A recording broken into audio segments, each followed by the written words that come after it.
Welcome everybody. I'd like to welcome everybody to the April 20th, 2022 Board of Alderpersons regular meeting held on Zoom video. To start the meeting off, I'd like everybody to please follow me in the Pledge of Allegiance. I pledge allegiance to the flag.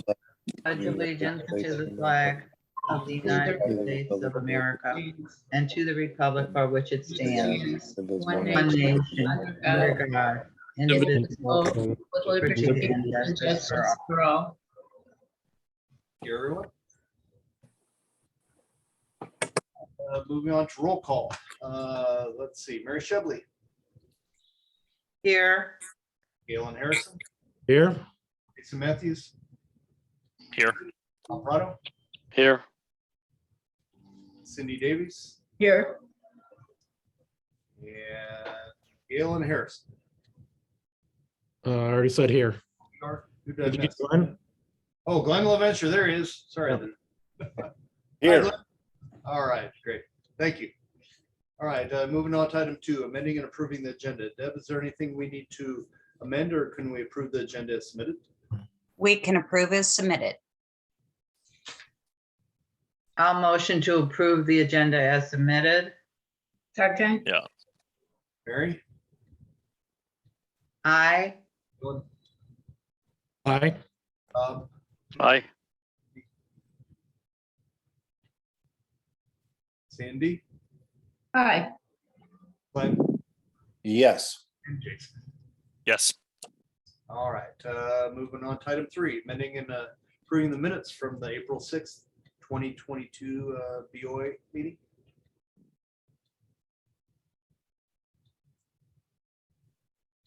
I just had one correction. And that would be under the mayor's report. I just wanted to include Julie and my husband and the people who cleaned up the front of the cemetery. I believe he did give everybody credit. Rob did in his report.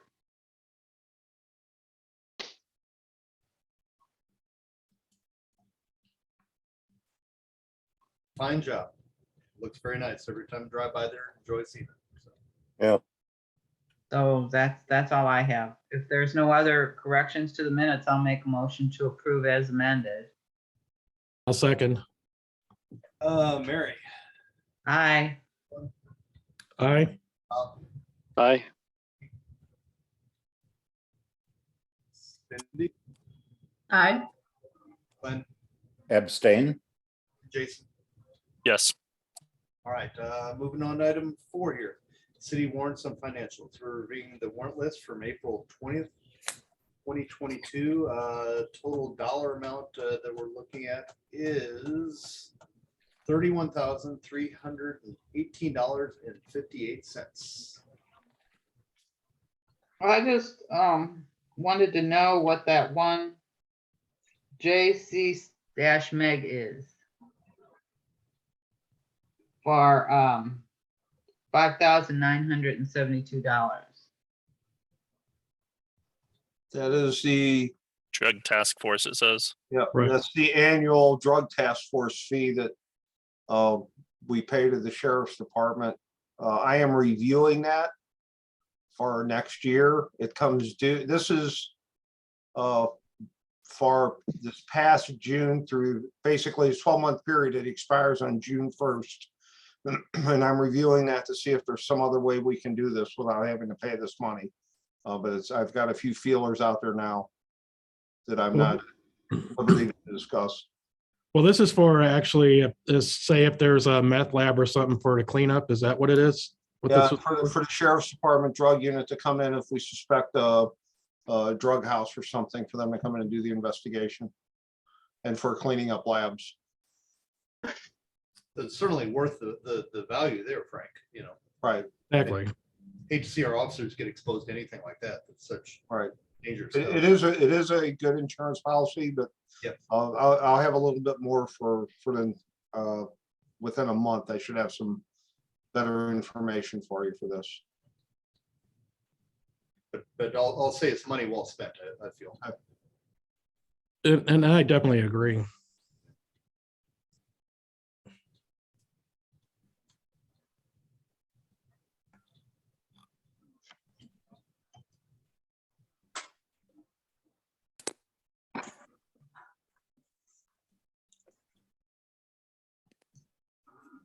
If there are no more questions, I'll make a motion to approve warrants of $31,318.58.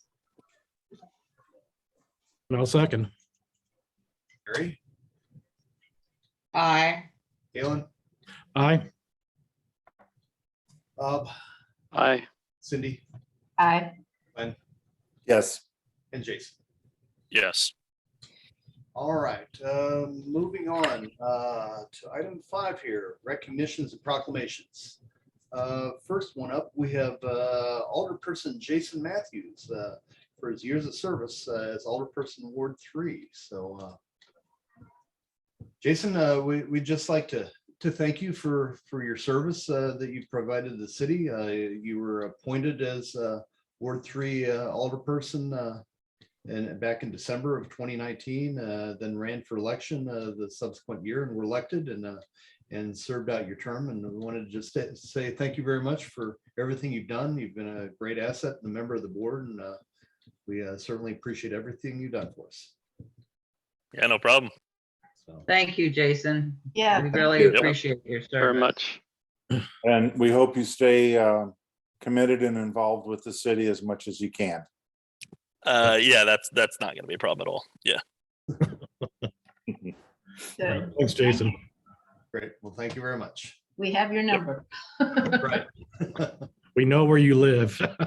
Exactly. Exactly. Great. All right. Well, thank you again, Jason. Okay, then moving on, we got a couple accommodations from Chief. So Frank, I'll turn it over to you for item B for Corporal Schaefer. I'd like to recognize these officers, as you know, and especially when they go above and beyond. The service by several, all these officers is important to the community. And I'd like to recognize 2 of these officers tonight for an incident. Corporal Steve Schaefer. On March 31st, 2022, you were dispatched to a house fire on Lower Burns Mill Road. Officer Tanner Hart responded to the call with you. Upon arrival, you located the owners of the home in a rear smoke-filled enclosed patio. The adjoining kitchen of the home was engulfed in flames. The homeowners were confused and did not respond to verbal requests to get out of the room that they were in.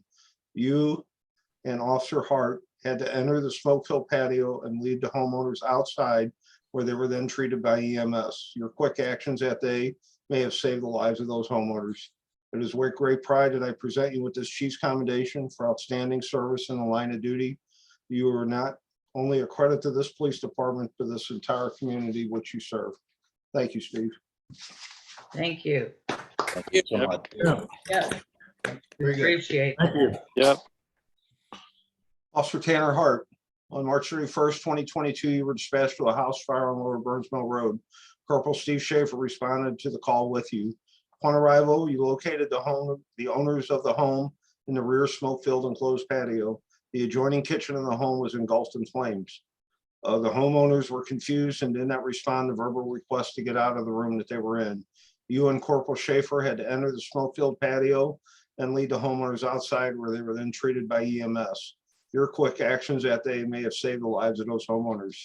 It is with great pride that I present you with this Chief's Commendation for outstanding service in the line of duty. You are not only a credit to this police department, but the entire community which we serve. Thank you very much, Tanner. Thank you. Thank you. Oh, yeah. Thank you. Thank you very much, guys. Yeah, thank you very much, both of you. Yeah, very proud of these guys and gal, Amy and gal. All right.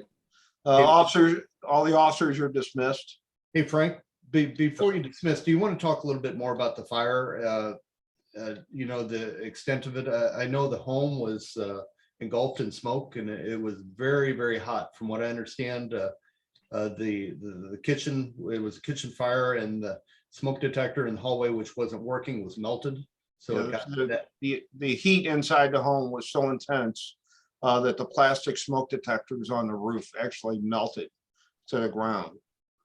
And I think I'm not exactly sure what was going on, but the officer said these homeowners were like very confused and had no idea, what to do. And it was bad. It was close. They both had injuries, and If the officers hadn't gotten there that quick, it could have been tragic. So just a matter of minutes were the difference in life and death here. So Absolutely. and I think it was fabulous how quickly we responded and were able to get there and react in a proactive manner. Once again, keeping safe for yourselves and you're rescuing the homeowners. So I think it was a fabulous job. So thank you again. All right. Thanks, everybody. Thank you. Thank you. Oh, yeah. Okay. All right, officers, you're dismissed. Thank you. Have a safe night. Thank you all. All right, everybody. All right. Thanks for letting me do these things, Rob. I appreciate it. Oh, sure, Frank. And once again, I think this is just fantastic. You know, the officers be involved doing things like this and going in there without regard to their own safety and saving the couple here. This is just incredible. Did you say the officers were injured, Frank? No, the officers were not injured. They had a little smoke. I had the paramedics take a look at them, but they were not injured. So, Yeah. But it was, it's like, say, just a matter of minutes and it could have Yeah. been. I mean, they were coughing and hacking for about 15 minutes afterwards, but Yeah, but boy, you start getting a house filled with smoke like that and it just can overtake you in no time. And, so many chemicals in the yes. products in the home. Yeah, you look at something burn and it's just horrible, the smoke, and it'll just overcome you. So once again, I think that's very good. And thank you for sharing with us, Frank. It's good to know and get this put out there. I know things like this get reported on, but to get this level of information is very, very, very good. Thank you. And on the record, it's always good to have it on the record. You got it. Right on, Galen. Okay, moving on, old business. Item A, HVAC replacement bid review. We had this on the agenda last meeting, but we moved on or tabled it with Glenn and being gone. So we've got it back here. Let me try to find it. I've got two agendas here. Let me see if I can believe it's down in this one here. So we have three bids. Is that correct? Yes, that is correct. IFS, Okay. Crystal Heating and Cooling, and Premier Heating and Cooling. Let's go. So IFS is 155,000, Crystal is 138,000, and then, sorry. And then Premier Heating and Cooling came in at 70,000, but it says base. So tell me about that, Glenn. So that was his base price, probably knowing that we were going to make some changes. There were a couple of different discrepancies, or not discrepancies, but differences in the bid, like as far as the efficiency of the units that we were speccing. And even with Premier upgrading, we had a conversation with him and told him we want to bring it from the 80% up to the 92. So that was when Bob and I had a phone conversation with him. And even still, the cost difference to bring it up to the 92% is we're still looking at a huge savings here.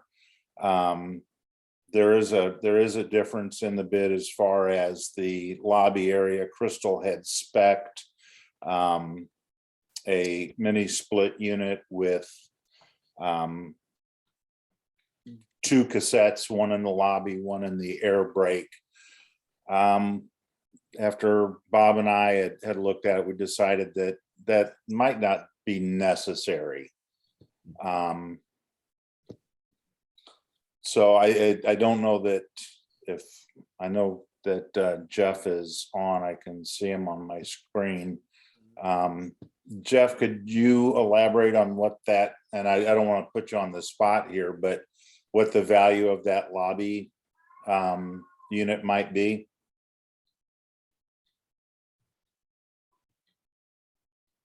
It would just allow it to run by a separate, temperature in there. It would come on.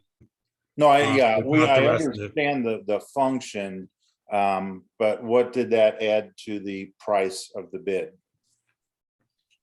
You mean just taking that out of there and using ducking with the other equipment? Well, because what we were thinking is controlling that lobby off of the boardroom system. Okay, The traffic in that lobby is minimal. It holds pretty good temperature. If the boardroom is open, then we would set the temperature in the boardroom and then that would carry into the lobby. right.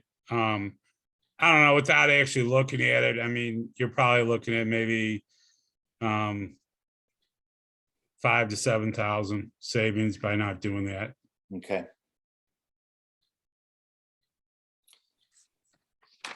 So even at that, I think what we're looking at, the rest of the bids are all, the rest of it is all pretty equal. I think for the money that we're gonna spend, I'm gonna recommend that we go with the lesser bid with Premier. I think both companies are completely capable of the project. Are these gas units, all these, Glenn? Yes, Okay. And we have gas there, right? we have been assured by Spire that gas is available to us at no cost to bring it to the building. Okay.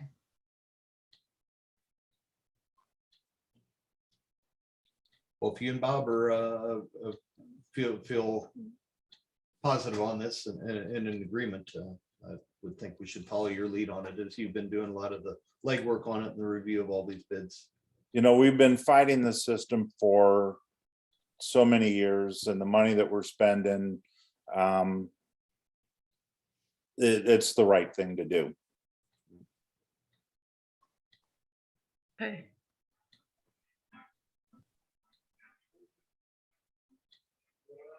So with that being said, I'd like to award the contract to Premier Heating and Cooling.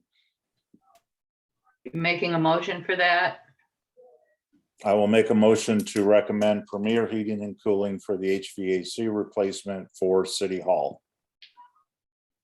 I'll second that. Galen, Aye. Mary, Aye. Glenn, Yes. Jason? Yeah. Cindy Aye. and Bob. Aye. And I'd like to thank you both for all the work you did to put this all together. This is Absolutely. real good deal. Indeed. And I would like to thank Jeff, who's still in the meeting with us here, because I know that his company put a lot of hard work into this, as did Premier. But we can only give it to one company. But Jeff, thank you so much. You're welcome. Very professional throughout the course of the whole bid process.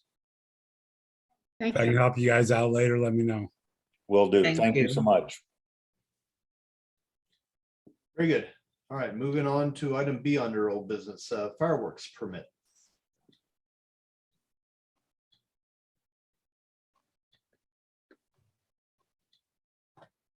Allison, I think you were gonna draft something up or. Yeah, it should be in your packet, Yeah, There's there- the ordinance. See if I can find it.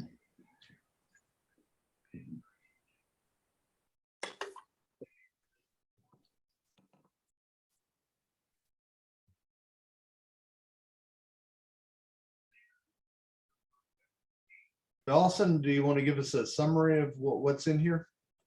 Sure. So basically this just allows fireworks to be shut off from the 1st of July to the 5th of July between the hours of noon and 10 p.m. You have to be over 18. If you break this ordinance, there's a $200 fine. Something I probably will add into it is that giving us the authority to cite the homeowner or the resident of the home or the person shooting the fireworks off, because kids could be shooting them off and that creates a juvenile court issue. But anyway, it's just basically what we talked about at the last meeting. So if anybody wants me to add anything, I'm happy to do that. Are there still the restrictions with the higher end fireworks? Yeah, fireworks are classed. I didn't know if you wanted to put the class. Yeah. Just- That's where I was going with that as well. Yeah, So just reference the Yeah. class of fireworks that's allowed. I don't know what that class is. I can, We can I don't get know it if there's for a you. technical name, but I can say, not commercial grade fireworks.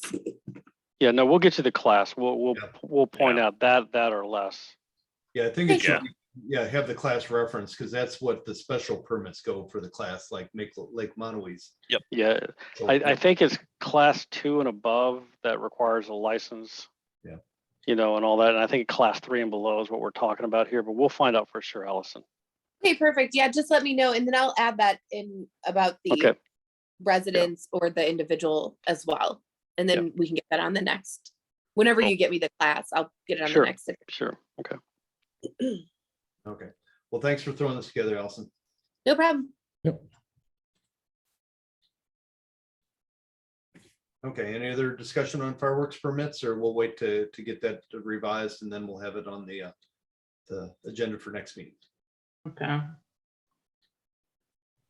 Okay, then moving on, certification of election results. First of all, we need to Cindy, so can I get a motion, please? I make a motion to adjourn CNADA. I'll Second. Mary, Aye. Galen, Aye. Bob, Aye. Glenn, Yes. Jason, Yes. and Cindy. Aye. All right, Debbie, can you read the certified election results, please? Yes, so for Ward 1, Glenn LaVenture received 112 votes. Ward 2, Cynthia Davies, 108 votes. Ward 3, we had write-in votes, and Robin Harris won the write-in votes from Silverstone. Cool. Good.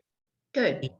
The local use tax proposition was defeated, 184 yes, 231 no.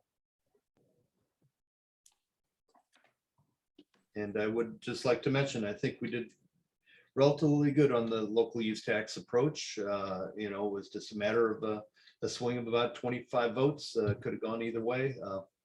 It was a difficult time with the economy the way it is to get everybody on board with that. And it's not gonna wreck us. It would have been nice to have that additional revenue, but it's not anything that's gonna really drastically put us down. But maybe next election we can look at it again, possibly a little bit better informational to the homeowners might help, because as people look at their online purchases, a lot of times you're paying this local tax in your purchase and it's just not being awarded to the city, and it's being kept by the state of Missouri. Thank you, Rob. What I liked about that, even though it did not pass, but it was a way to generate revenue that wasn't going to be imposed on everyone. If you're spending money for online purchases, you're spending money. It wasn't something that was going to be imposed on everyone. So I did like that part of the aspect of that. So hopefully next time. That was an unfortunate timing, but I think it did pretty well. I think we had a pretty good, there was a higher than expected turnout. So I don't think we reached everybody that generally voted. So. And I heard a number of people complain that they thought they would be able to vote on Prop P. Yep. And it's like, you're not in the county. So that was, it's amazing. Well, the voter needs to be educated. That's all. And we tried. We tried. Yeah, we did. Even with our explanatory statement, it was still difficult just based on what we have. Sure. But the voters spoke, and here we are. So there you go. Yep. Agreed. All right. Well, once again, thanks for everybody for helping trying to get the word out on this. And once again, we've got this information available, so possibly next time we'll take a look, see what the climate is, and if, you know, we can always throw it out there again. And there was only one other municipality within Jefferson County that did pass. So all the other municipalities did not have it passed, and we were the best of the non-passers, so we were closest, so. And in Crystal City, it only passed like 14 votes, something like that. Yeah, it So- was pretty darn close, so I know we don't get a participation award, but still. Right. It was still good, so, all right. Very good, let me move on to item B then, to the oath of offices here, so let me bring up this one first. I believe this is you, Glenn, so if you would raise your right hand and repeat after me. I, Glenn LaVenture, I, Glenn LaVenture, solemnly swear that I will support the Constitution of the United States, do solemnly swear that I will support the Constitution of the United States, the Constitution of the State of Missouri, the Constitution of the State of Missouri, the provisions of all laws of the state affecting cities of this class, the provisions of all laws. Let me make my screen a little bit bigger here. Of all laws of this state affecting cities of this class and the ordinances of the city of Burns Mill, Missouri. and that I will faithfully perform in the office of Board of Alderpersons, for which I was elected on the 5th day of April, 2022 through the 4th day of April, 2024. And that I will faithfully perform in the office of Board of Alderpersons, for which I was elected on the 5th day of April, 2022 through the 4th day of April, 2024. Very good. Thank you, Glenn. I appreciate it. Yep. Welcome back, Glenn. Thank you. Congratulations, Glenn. All right, let me go on to, let's see here. Cindy, I think you're up next here. Let me, Okay. make this, how about that? All right, please repeat Thank you. after me. I, Cynthia Davis, I, Cynthia Davies, do solemnly swear that I'll support the Constitution of the United States, do solemnly swear that I will support the Constitution of the United States, the Constitution of the State of Missouri, the Constitution of the State of Missouri, provisions of all laws of the state affecting cities of this class, the provisions of all laws of the state affecting cities of this class, and the ordinances of the city of Burns Mill, Missouri, and the ordinances of the city of Burns Mill, Missouri, and that I will faithfully perform in the office of Board of Alderpersons, for which I was elected on the 5th day of April, 2022 through the 4th day of April, 2024. and that I will faithfully perform in the office of Board of Alderpersons, for which I was elected on the 5th day of April, 2022 through the 4th day of April, 2024. Great. Thank you, Cindy. Glad to see you back, Cindy. Thank you. All right, now, last but not least, we have. Congratulations, Cindy. So, Robin, I'd like to welcome you to the Board of Alderpersons. So if you would please raise your right hand and repeat after me. I, Robin Harris, I, Robin Harris, do solemnly swear that I'll support the Constitution of the United States, do solemnly swear that I will support the Constitution of the United States, the Constitution of the State of Missouri, the Constitution of the State of Missouri, the provisions of all laws of the state affecting cities of this class, the provisions of all laws of this state affecting cities of this class, and the ordinances of the city of Burns Mill, Missouri, and the ordinances of the city of Burns Mill, Missouri, and that I will faithfully perform in the office of Board of Alderperson, for which I was elected on the 5th day of April, 2022 through the 4th day of April, 2024. and that I will faithfully perform in the office of Board of Alderpersons, for which I was elected on the 5th day of April, 2022 through the 4th day of April, 2024. Congratulations. Thanks. Welcome, welcome. Welcome, Robin. Yay. Welcome, Robin. Thank you. Thank you so much. Great. All right, moving on. Can I get a motion to reconvene, please? I'll make a motion to reconvene. Second, Mary, Aye. Galen, Aye. Cindy, Aye. Glenn, Yes. Bob. Aye. And Robin. Yes. Okay, thank you. All right, moving on to item 8 here, new business. We have a couple of park pavilion rental requests. One from David James.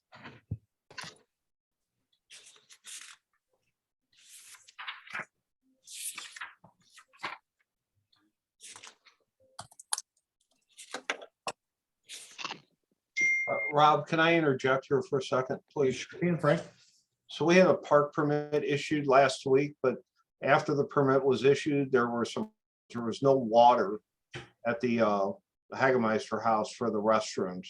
And it created a problem on Saturday with that party. I just would like to recommend that maybe we make sure the water's working before we issue these things, please. So I can address that. The water was not turned on, and the person who rented that was informed that it wasn't on because of the weather.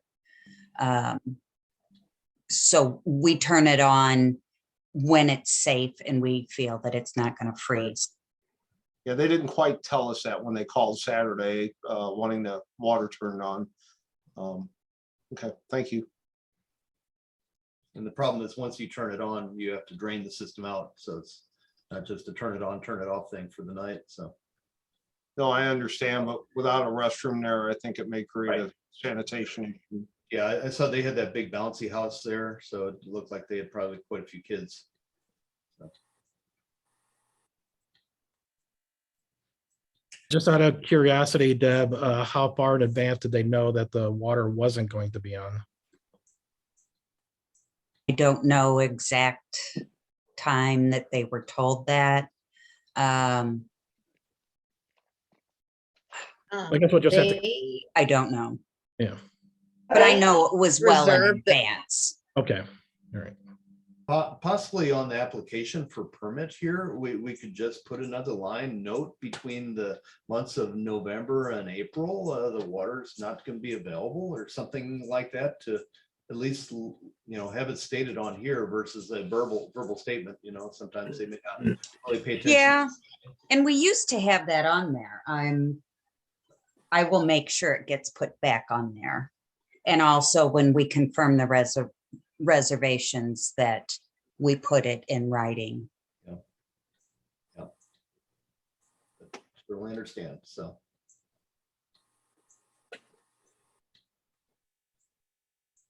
Any questions on the David James request? No, he meets all the criteria. Yep. I'll make a motion. We approve the request for David James to use the pavilion on Mother's Day. Second. Mary, Aye. Galen, Aye. Cindy, Aye. Glenn, Yes. Bob, Aye. and Robin. Yes. All right, then we've got one other request here from Lane Andre.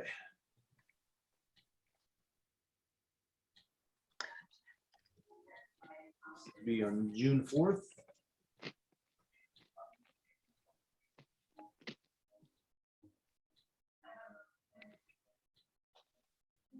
I'll make a motion to approve the permit for Elaine Andre for the pavilion on June 4th, 2022. Second. Mary, Aye. Gillen, Aye. Cindy, Aye. Glenn, Yes. Bob, Aye. Robin. Yes. All right, let's see, where are we here? So we're up to item number C. We have a minor lot split request from Robert and Kathy Millant at 3550 Gravoy Road. And I see you're online. This is the ongoing request from Mr. Millant to do his lot splits. We split off those 2 5-acre lots. Mr. Sweeney came to our meeting in order to address this issue. It has been through our surveyor a couple times.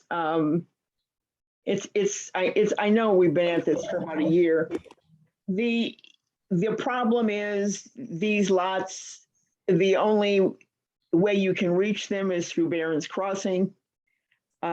He's essentially creating a subdivision by dividing his property into 3 lots.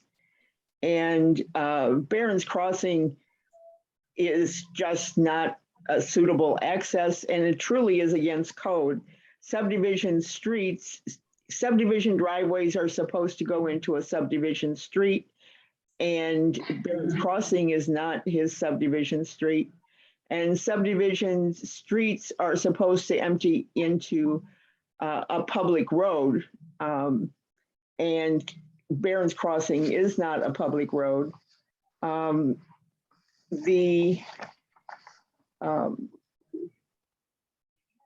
There's things on file in Hillsborough.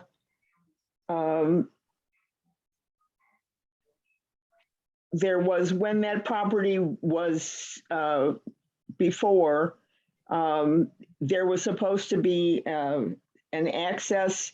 There was an access granted through the 64 acres that was going to go through or empty out onto Old Gravois. And Mr. Millant does not want to use that, and because it goes through the property where his home is.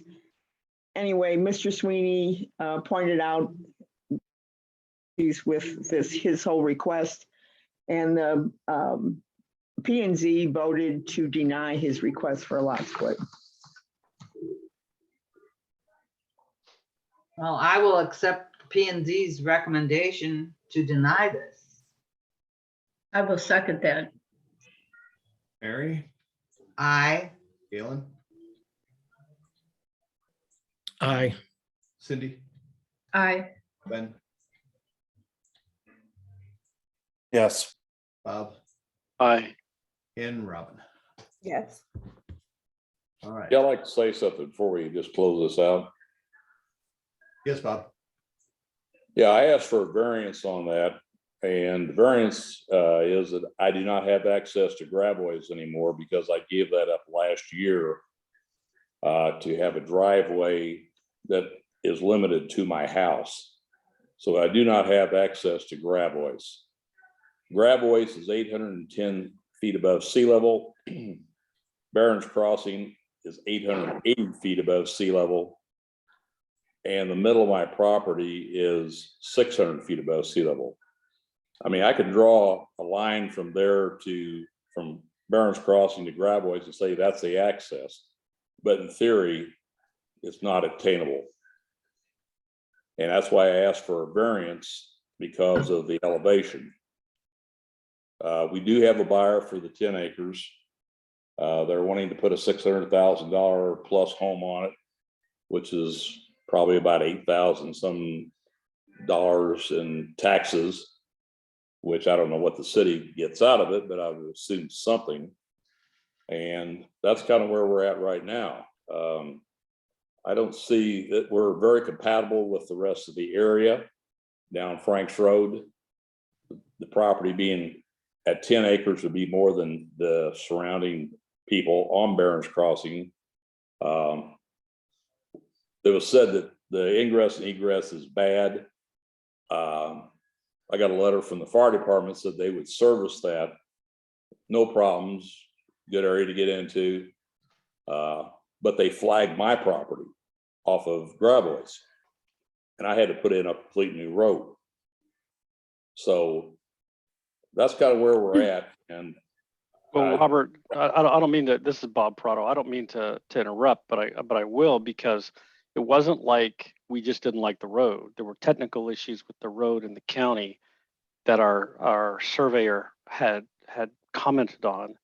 And it wasn't just that the road is deficient, and it is deficient for the needs you're talking about as far as putting a subdivision in. And we look at it as being a subdivision because now we're talking 3 properties, not just one.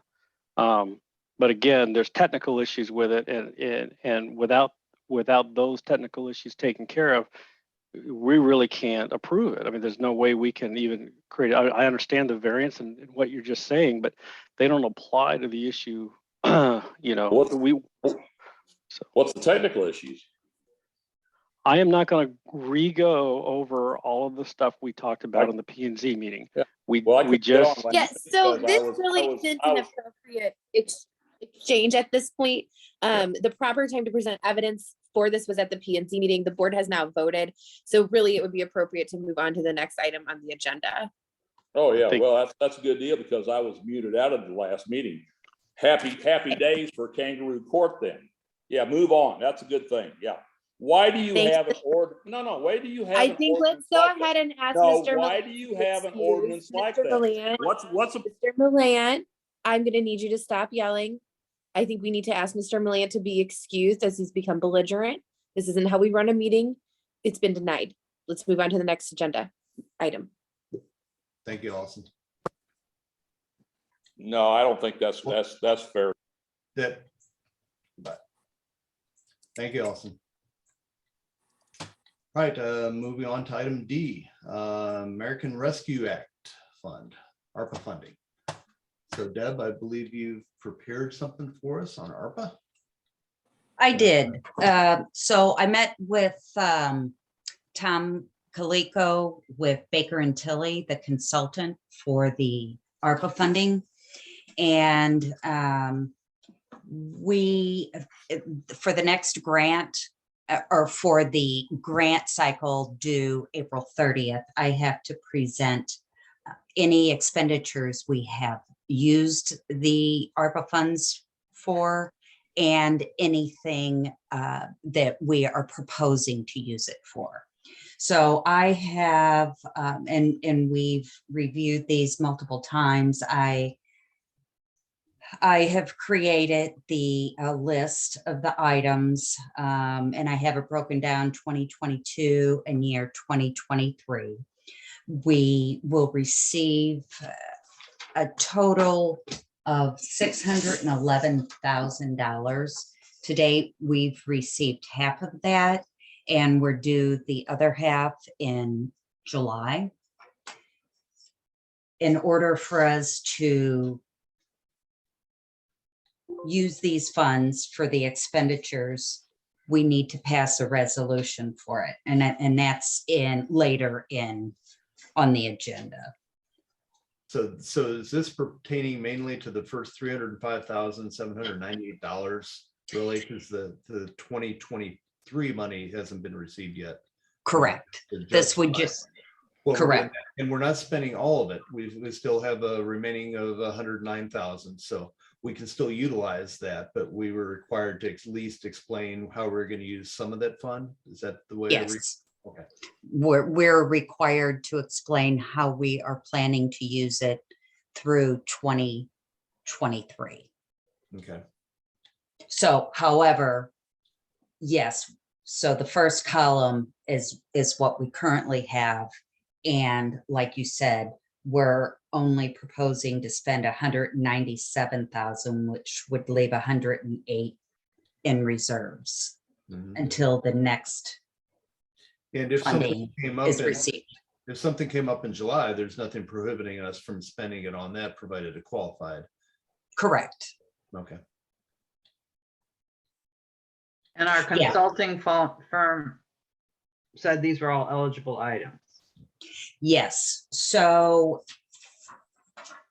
the way he explained it is, as long as it is a government expenditure that we would normally spend funds on, we're allowed to use this money. Okay, for. well, that covers a lot. Okay.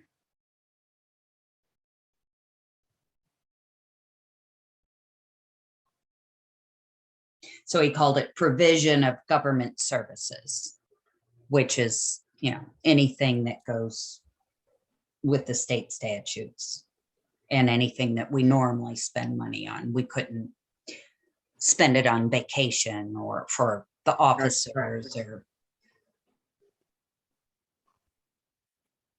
So Frank, have you gotten your new car yet?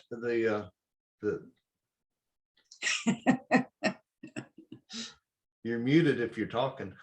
Oh, you didn't hear me? No. Okay.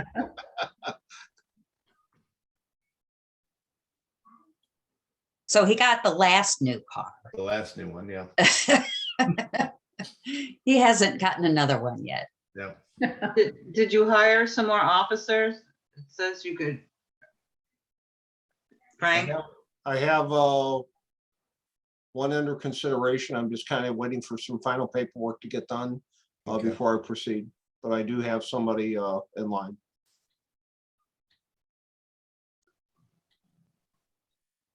And talk to us about the cameras here that we've got listed. I think the price looks significantly less than what was previously talked about. Rob, are you at the $65,000 mark? Yeah, I'm just looking at that, what that is. Okay, so those were the pole cameras that I've been working on for quite some time.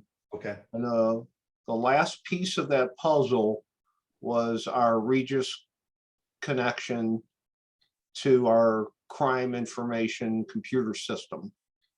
And the Regis system, which I thought would be the least of the potential problems in this, is turning out to possibly be one of the most costly problems. If we go over a certain amount of data usage, we will have to have a larger, I'm going to say this wrong, fiber optic line put in. Glenn, am I saying that right? Some type of a fiber line for data transmission.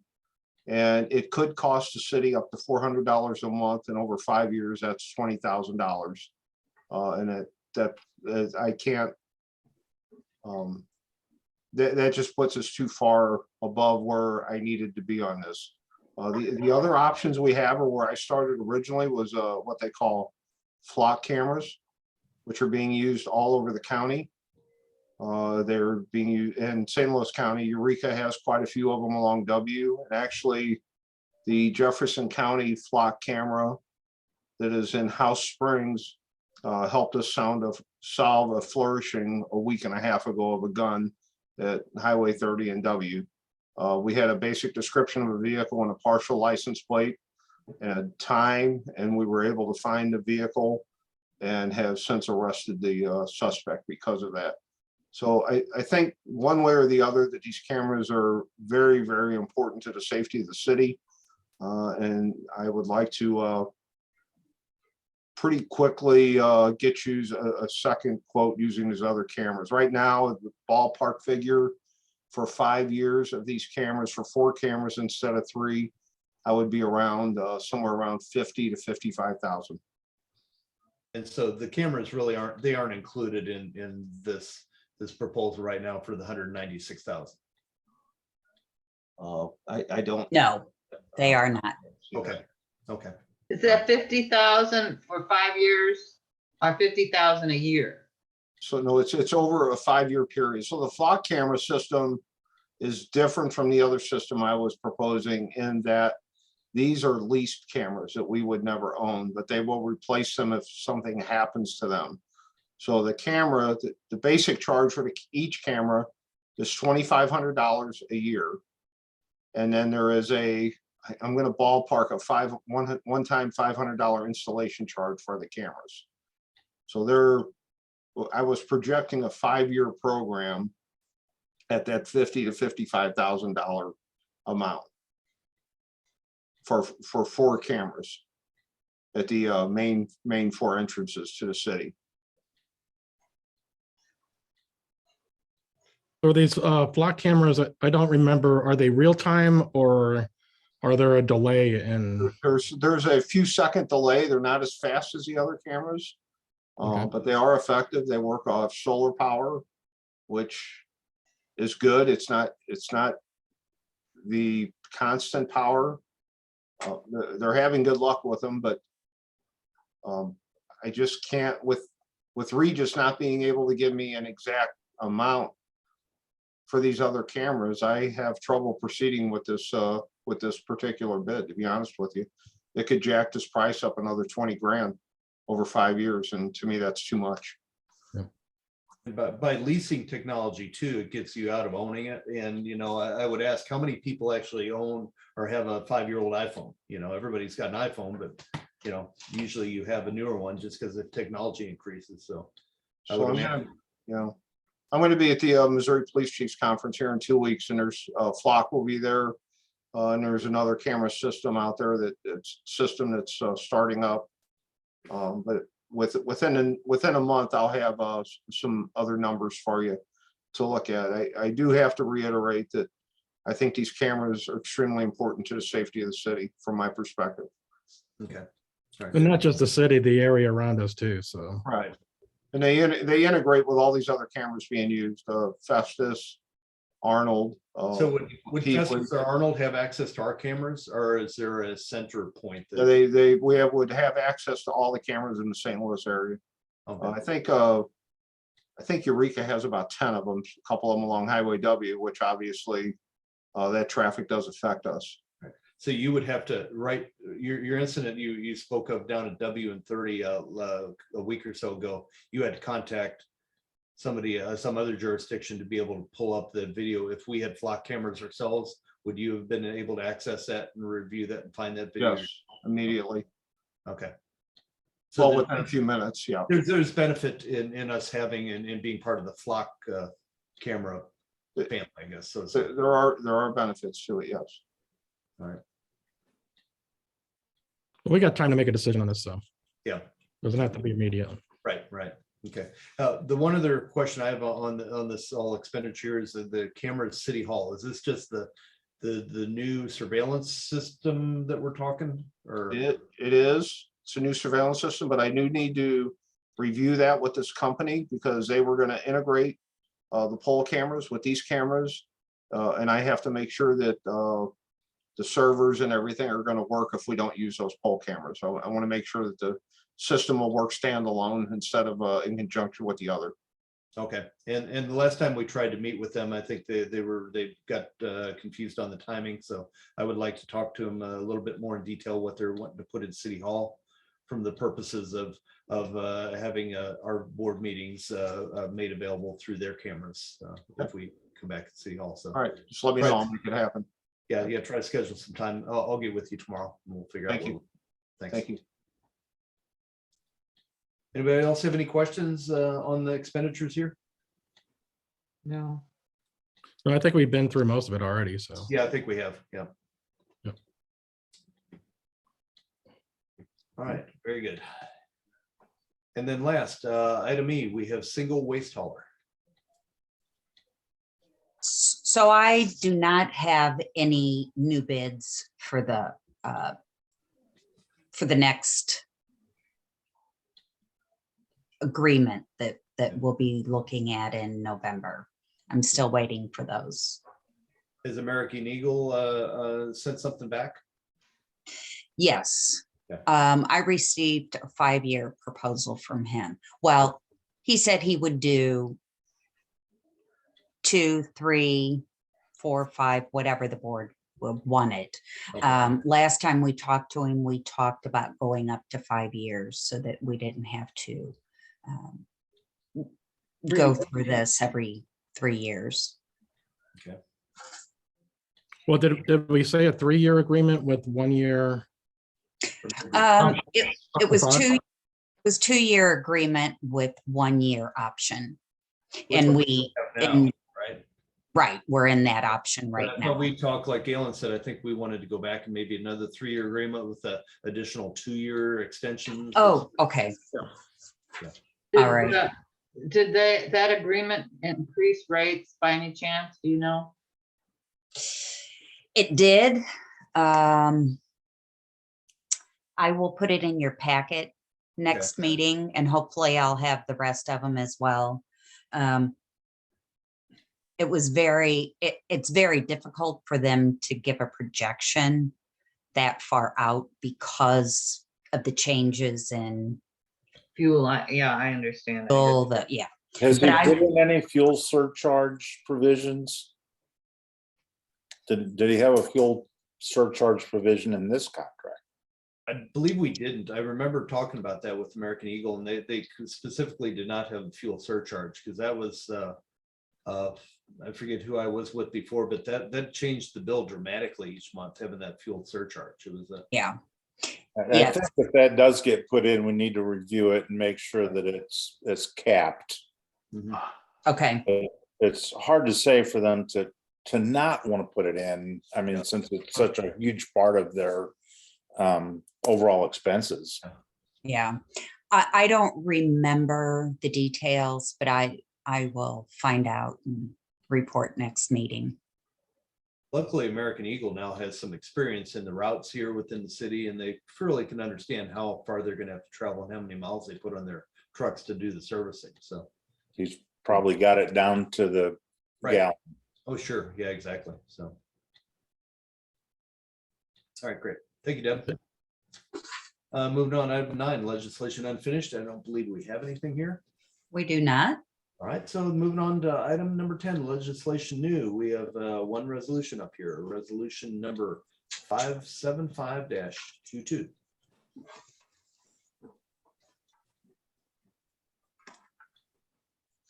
I'll make a motion to read resolution number 575-22. Second, Mary, aye. Aye. Cindy, Aye. Ben, Yes. Bob, Aye. Robin. Aye. Okay. Resolution number 575-22, a resolution of the city of Burns Mill, Missouri, designating and appropriating funds received from the American Rescue Plan Act. And I'll make a motion to approve resolution number 575-22. Second, Mary, Aye. Galen, Aye. Cindy, aye. Ben, Yes. Bob, Aye. and Robin. Yes. All right, very good. Well, thank you. I think it's good that we've got this in place now, and that there's a lot of talk amongst out in the news about other cities and municipalities approving use of ARPA funds. So I'm glad we're on board with this and doing this. So it's Yeah. good. Okay. Okay. Item 11, administrators report. Deb. So we're completing our 2020 annual audit. Pictometry flight was completed last month. Training on the system will be next month for Dave, and Bob Schmidt will be taking that training. How far back are we going to be able to access the pictometry, the data? Dave, do you remember what they said? I know we discussed it, and I can't remember. I'm not really sure. I know we can go back at least 4 or 5 years. Okay. Because in the past, I've used it, when we had it before, and you could go back but I'm without getting something to refresh my memory. I'm not sure. Yeah. That's fine. I was just curious, and I'd really like to see how that works. If it's like a layer that you can sort of zoom into a certain address, and then you can click a layer for 2018 and then 2019 and just refresh it, or do you have Right, to? yeah, you can build you can check each layer. That way, you can check on something, like if sometimes something has been done without permits or something, that way you can find it. Mhm. Like, okay, I don't remember issuing a permit for this house, and check back, oh, looks like 2 years ago, somebody built this and there's no permit on file. But Okay. anyway, that's one advantage for me anyway, in my position, so. No, I think that'd be good. It's good use. And then I met with Sandy Cost in the GIS department to get a new zoning map done. It will also include the 2 new voluntary annexations that we've had since 2019. And I asked her to wait until the imagery is complete for the latest flight, so that we have the latest information on the map. So she's predicting maybe 2 months we should have it. When are we redrawing the boundaries of the wards? That will be a different map, and I haven't started on that Yeah, yet. Gail and Deb and I spoke about that, and she was going to send me some information on it, and maybe we'll have a small workshop to do that. You know, it's basically just, you know, a numbers game and how we're going to divide this and that up as far as shifting a couple of ward boundaries. Oh, So, okay, I just thought it was going to be on the GIS information. No, the Census Bureau has information that we can access. So I'm gonna get that website for us, and from what I understand, it's kind of hard to navigate, but I'll get that information, and then, yeah, we'll have a session to. we're most likely going to have to use their system too for establishing these new boundaries, because if we use something else, they'll say it's not right, and we just go back and do it again. So Right. And I also met with Daniel Needham in Hillsborough. He's the Deputy Director of Public Works. And I took him a thumb drive of everything on Franks Road, our request for the reimbursement. We received from FEMA and SEMA, Federal and State Emergency Management, we received a total of $89,500 from them in reimbursements.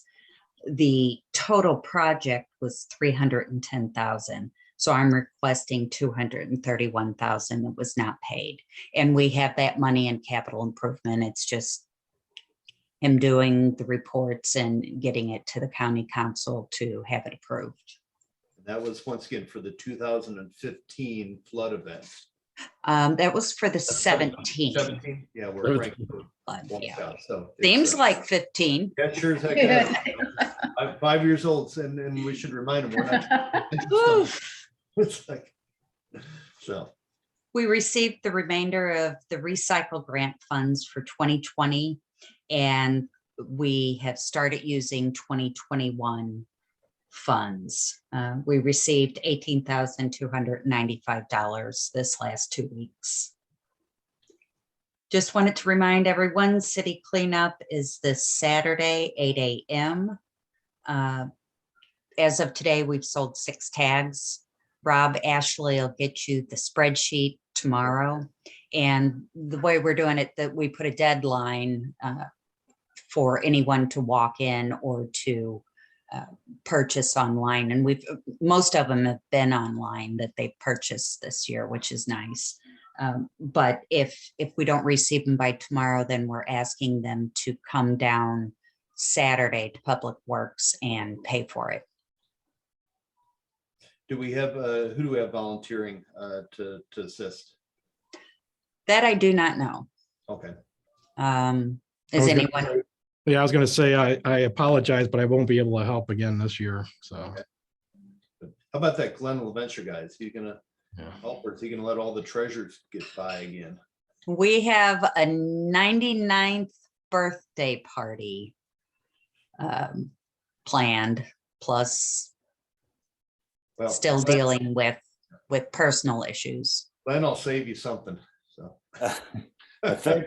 No, please. Question, Rob. So what do you need? I'll see if John can help. Yeah, if we only have 6 tickets so far, I'd imagine, we'll have a few more sales, but it may not be that many. Yeah. And weather permitting, Bob Schmidt said that he and Brandon will go by on Friday and pick them up. What we did last year is we called people, and if they had their items ready, then we went and picked them up the day before. Unfortunately, it looks like it's not going to be rain soaked this time. Yeah. That'd be good. Might be good weather Saturday. So, but yeah. So what other help do you need? What other help do you need? I think we'll be okay, Cindy. If John shows up, I'll be down there. So I think we should be pretty well staffed. So. Okay. All right. Anything else, Deb? That's all I have. All right, thank you. Move on to department head reports. Frank?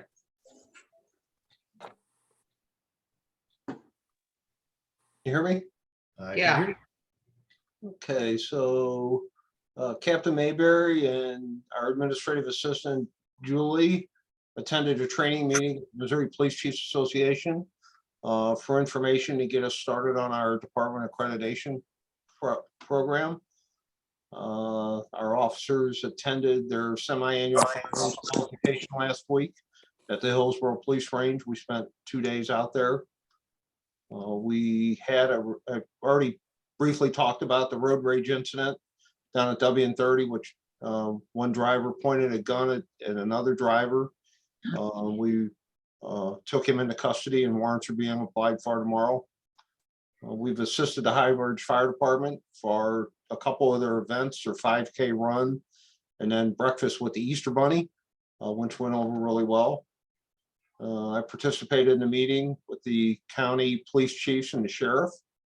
We are now working with several residents of the city as part of our CAPS program. And we have ComTree fully involved with these residents, trying to get them some resources. I attended the Jefferson County Backstoppers meeting. I'm on that board. You all are aware of that. I have applied for 50% reimbursement through a federal grant for 3 of our officers' ballistic vests that we purchased this past year.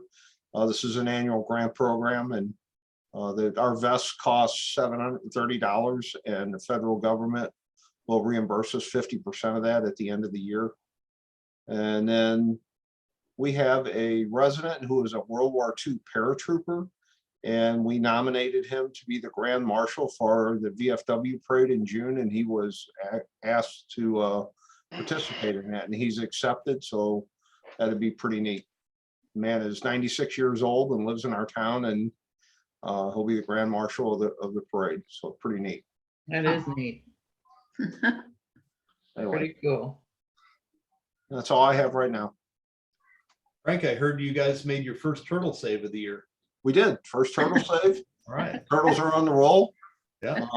We actually have the deer around the police station are coming up to the officers and letting the officers pet them. Oh, We had great. an officer, Oh, man. an officer this morning saved a cow down at Motors, and so the animal saga continues for us. And you also saved Eeyore down at That's right. We did another donkey in town. Another donkey Kept in running. Yeah. You guys are doing well, doing well. Well, thank you. The word is out on the animals. The animal kingdom, huh? Yeah. Thank you all. All right, Thank you, Frank. Deb, do we have anything from Bob? We have nothing from Bob. Okay, all right. We do have a report from Dave Taylor. Okay, Dave? You're muted if you're talking. There you go. Yeah, a couple of items, and I don't know whether they were included in the packet or not, but we are needing some kind of an ordinance concerning dumpsters, roll-off type dumpsters, and these pods, pick up on demand storage units. The reason why I'm saying that is because we have no control over how long they're sitting on somebody's property. I really think we need to have some kind of an ordinance, whether it's a permit or whether it's charge them anything or not, that's immaterial, but be able to know where they are, and I can inspect them, make sure that they meet the qualifications, because under the code, they have to have leak-proof bottoms. They have to be safe. They can't be open for rodents. And I know it was last summer, there was a dumpster that was on there in not Mill Road Gardens, but off of Clearview rather, that had been open, and the door was just swinging wide open in the back. And we're talking of how heavy those gates are. And I, finally got the attention of the property owner to get it closed, because a child could have got in there and either got hurt, killed, or trapped. So I mean, it's a situation that I think needs some kind of an attention. And there are some of the cities that have ordinances pertaining to that, which I feel we could draw some information off of. And these were included in your packet if you guys want to review those, and we can discuss it next meeting. Those, they were included in our packet? Yes. They were. There's a section further down in there. I saw that too. Was that because it was talking about the portable the pods as well as using them for living purposes too, wasn't it, Dave? That's the tiny houses that's a different story. Oh, okay. Different story, same section. And that's another thing that we need to address. In the last couple of months, we've had several inquiries by people wanting to know whether or not we allow little tiny houses. And this, of course, if you've seen anything on television, this is the coming thing. These small homes, they're under 400 square feet. People are, especially if they want to live off the grid, but there are people inquiring if we allow them in the city. And the problem is we do not have anything in our ordinances that would keep them from building them. We don't have any particular size limit on a structure as far as living quarters, as long as it meets the codes with living, having the septic or the sewers and the water and meeting all the sanitary. Now, I opted, the 2021 code that we have adopted did have an appendix on tiny houses. We did not adopt that because I wasn't for sure what the city wanted to do, and hopefully the city would make some kind of a decision how they want to handle it. Either totally say that these houses are not, they're too small, they don't meet the qualifications. I know that in some of the subdivisions, the houses have to be a certain size. That's under the HOAs. But in the city, we do not have that for any new structures. And there's also, this St. Louis County actually does have ordinances on that. And theirs is pretty good when it comes to the registration of, or I should say, the containment of them. But I believe that we need to decide whether we're going to allow them, and if we do allow them, what kind of restrictions, and if we don't allow them, how we write some kind of an ordinance that we could keep them or prohibit them. What's the difference between a tiny house and a mobile home, a trailer? The difference is the tiny homes are generally, they're made, they're constructed out of generally wood or, but they do not have wheels. And in the St. Louis County specifically, in their ordinances, state that if it's on wheels, it's treated just like a mobile home, and they're not allowed. So they have to be on a foundation, and in St. Louis County, and that's why we have to have some kind of something that would control that, I believe. Every tiny house show I've seen, they've built it on a trailer so they can drag it somewhere else. Right. So those would fall under the category of a mobile home and not be allowed, right? Yeah, and there's some of the cities, especially when you get into the more, I guess, areas where they're resort areas, they have little communities of these tiny homes. But so what you're referring to here from a tiny home perspective is somebody actually building a little tiny home on a foundation that's 300 square feet or something. And to be considered a tiny home, it has to be anything under 400 square feet. That's that's pretty small. Yeah. Well, maybe we could look at some ordinances and see what other cities are doing. I don't see how that's gonna work if you have to put in a septic tank and you have to have water and you have to have, I don't understand where they would fit in our city. What about our zoning? Everything is zoned, half-acre residential. I don't know. It doesn't specify the size of the structure. Well, that's true, yeah. Right. Well, and let me ask you this: when it comes to these RVs, I mean, because you put wheels on it, someone could say, well, it's just my RV, like the RV down the street. Okay, fine. Do we have any ordinances restricting the use of an RV as permanent living within the city? Right, we do have that as an ordinance. We do? Okay. Yes, I would have to look it up, but I'm almost positive we do. Okay. Yeah, I thought there was some issue with it, but we sort of overlooked that with COVID and the fact that there were a lot of people, you know, in the last couple of years, you know, having to separate their families and living in a trailer in the driveway.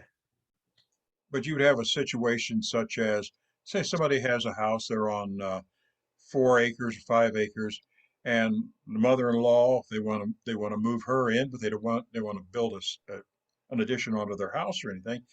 How about having a tiny home and set it there? She would have her privacy and everything. It's like, yeah, it's something that we can have to consider. Sure.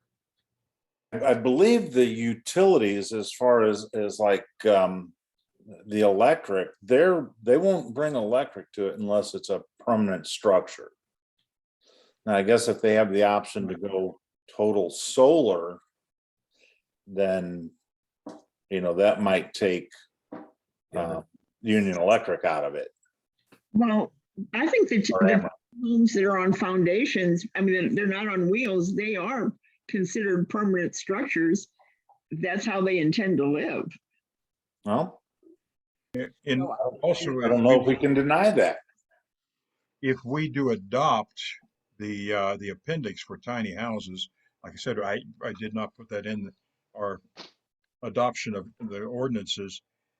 It stipulates under the 2021 that they have to have 90% of their energy furnished by some type of other means independent for energy conservation, either by solar or some manner. That's 90%. So in other words, they'd almost have to all be solar under that code. But of course, that could always be amended if they.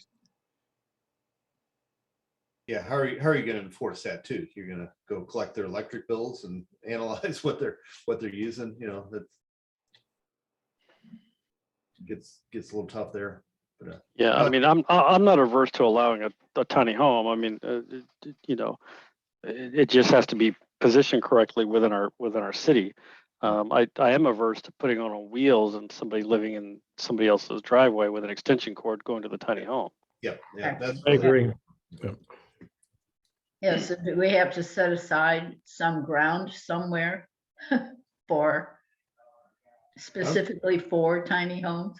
I don't think we're required to, not at all. No, we're not. It'll come down if somebody calls us and say, hey, I just like David said, you know, if somebody comes down and says, look, I want to build a tiny home for my mom or whatever, we'd have to address that based on their acreage and stuff like that. Okay. So, but there's nothing preventing them putting mom in their garage, you know. And You know, can we ask the lawyer whether, you know, how much can we restrict that legally, you know, under state law? Can we say you can't build houses under so many square feet, or? I don't know. I'd have to look. This is, I don't, this is the sort of thing that might be better for like a workshop kind of situation, because like, I don't have the answers off the top of my head. I need to look them up, you know, so if we want to get, you know, like some direction together, I can get what you're looking for, but this has been a very free flowing conversation and I'm not exactly sure what you want me to look up. well, there's no need to look. I mean, the reality comes, we cannot tell them, you know, the size of the house they need to build. We can only tell them the size of the lot they need to have based on the, you know, the area that they live in, whether it's R1, R2, something like that. we've not seen a proliferation of people building 300 square foot houses either, you know. I think Oh, no. We're talking about something that may hit us in the backside down the street. And I think it's worthy discussion to have, because I've seen them, you know, so. So Dave, can you get some samples from other cities for us? There should have been some in that I sent you. They're in the packet. Yeah, there's St. Louis County and Pima County, Arizona. Yeah. They're really kind of difficult to find right now. I mean, I'm sure there are going to be more of them in very near future, but Well, I don't think it'd be a bad idea to have a workshop and kind of talk about this, talk about the pods, Yeah. talk about roll-offs and just kind of pull some things together and Well, I totally agree. I mean, here in Lake Montauk, probably 5 or 6 years ago, we had a guy with basically a dumpster in his backyard for, I couldn't tell you how long, 2 years? 5 Yeah. plus.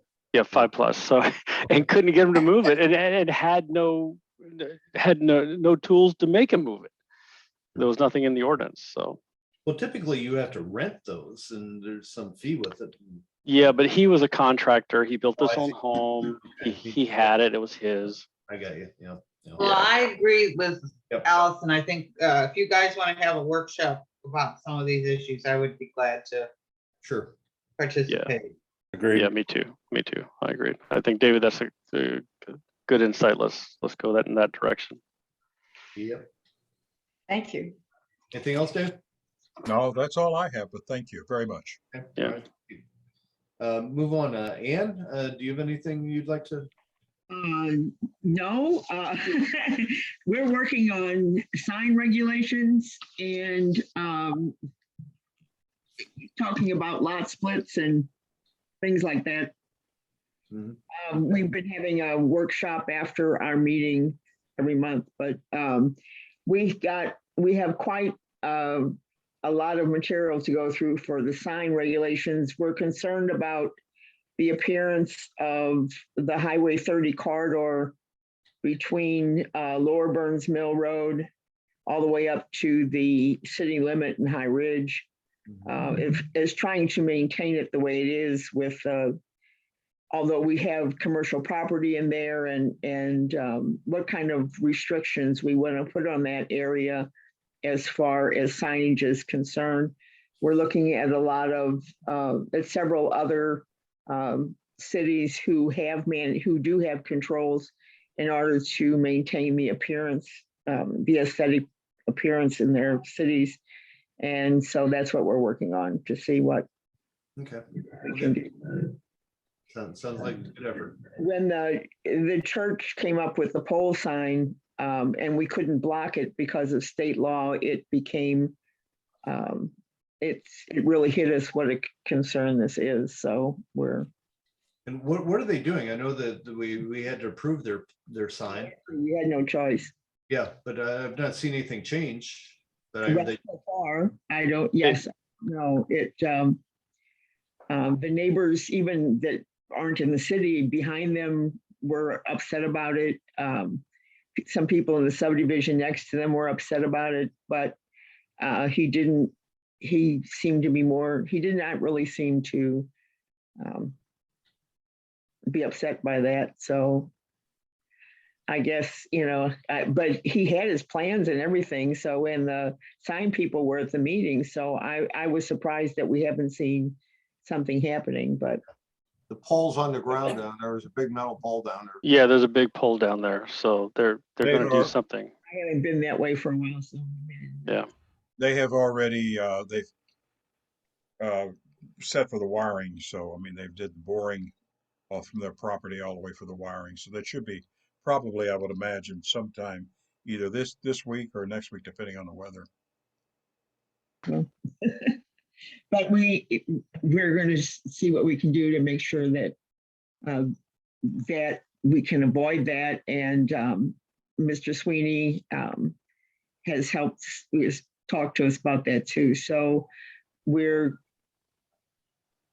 there are ways to work around this. Other cities have done it and we can do it too. And then I guess if the church, if they resell that property ever,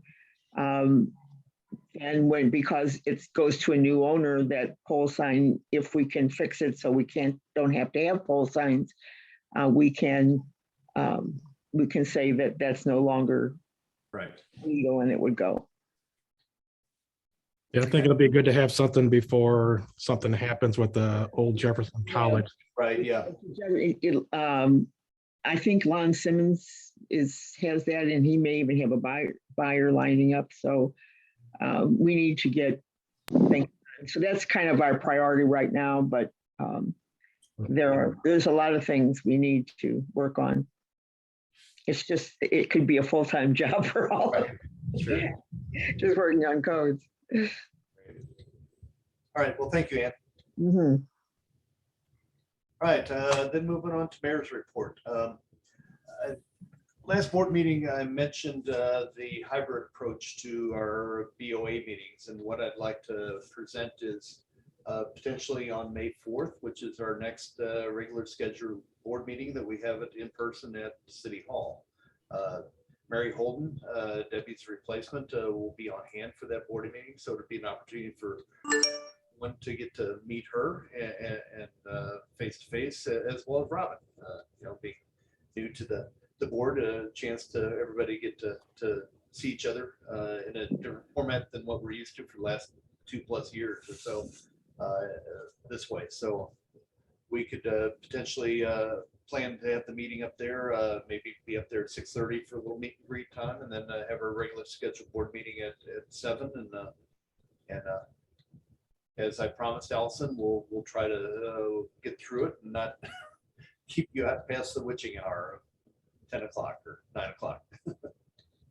Sounds good. So you want us at the next board meeting? Yes, I'd like to have a workshop at 6:30 or something? Well, just a meet and greet, no workshop, just an opportunity to, if you want to come up early, feel free to, but we'll be up there around 6:30. And then going forward, I'd still, I think everybody likes the Zoom format, so maybe we do the first board meeting of each month in person, the second one we do online, and see how that feels. We've got to work with some technology to be able to, if we're even having a in-person board meeting, still to have it available via Zoom. Obviously won't have all of our cameras for the meeting, but still have something so if somebody wants to join remotely or watch remotely, that they can participate in that fashion. So I'll work on a few different options for us and have something set up. So we'll test it out next board meeting up at City Hall. That would be great. Okay. Other than that, I don't have anything else. What are the, no, so I do, I take it back. Saturday up at Price Chopper, there is, for anybody interested, there is a tree giveaway. I think they're small seedlings, but from 10 a.m. to 2 p.m., they're going to be giving away bald cypress, Norway spruce, and loblolly pines. Who is that? Who's giving them away? Somebody forwarded a screenshot from Facebook to me on this. So it just says adopt a live tree and take it home with you at Price Shoppers on Saturday. So Okay, thank you. would like a little tree. Trees are always good. So opportunity to get something for free. So Okay. other than that, move on to public forum. Ashley, was there anything submitted, questions to the board from the public? No. All righty. Item 16, closed session. I don't believe we have any need for a closed session tonight. So we'll move to item 17, which is adjournment. Can I get a motion for adjourning, please? I'll move to adjourn. I'll second. All right. Mary, Aye. Galen, Aye. Cindy, Aye. Lynn, Yes. Robin, Yes. and Bob. Aye. All Okay, right. we'll see you all at the next meeting. We'll actually see you all. Yeah. So I guess I'll Yes. have Yeah, to- kind of exciting. City Hall, once again. Okay. Okay, guys, take Everybody care. later. Everyone, Yeah. thank you. Bye. Hi, everyone. Good night.